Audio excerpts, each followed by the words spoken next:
Ebenezerites. Give a great, big, warm welcome for our brother Theron Murphy at this time. Amen.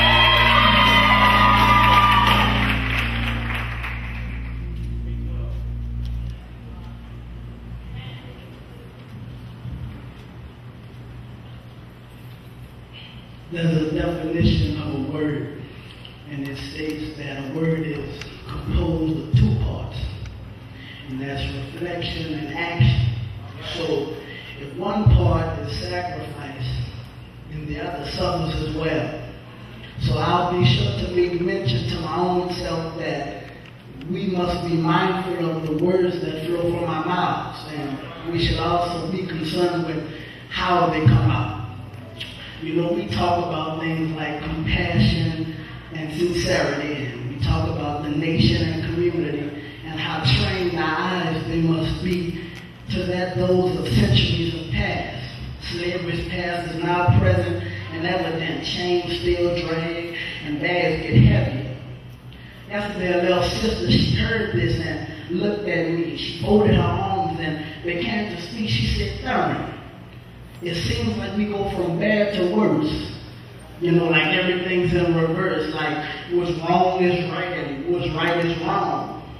She asked, "How do we sort these problems you speak of? How in the world do we right all of these wrongs?" And I respond, we right them by writing these poems.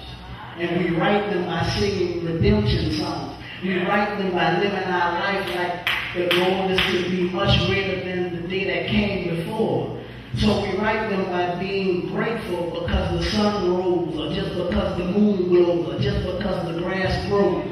We write them by writing and singing and living and touching and praying and giving and receiving and loving and affirming, standing and knowing, feeling and being faithful to this God that we claim to believe in. And serve him in a manner that our children might know that we come from a line of kings and queens and prophets and dreamers and designers and speakers and sayers of words that give life and light to the dead of the night that engulfs all the earth. The blind with the sight and still is the birth. But the children of our children's children will see how they are not ashamed to proclaim that the name of our God will reign through the rain and the snow and the sun and the fall and whatever the weather may be. All of our days can be just as the seventh. We will rest just knowing that heaven can be on this earth.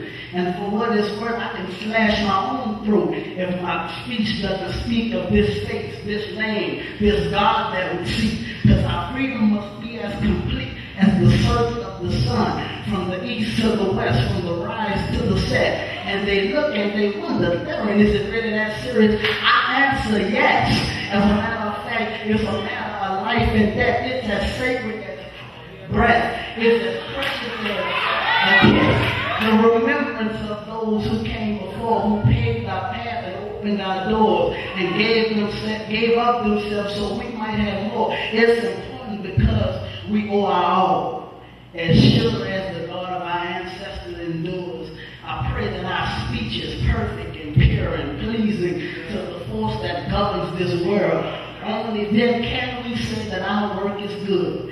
So give thanks and ask for increased understanding and guidance and bravery on this path that we try. Let goodness take God and discernment our sight, because we can right all these wrongs by really living what we write. Bless you.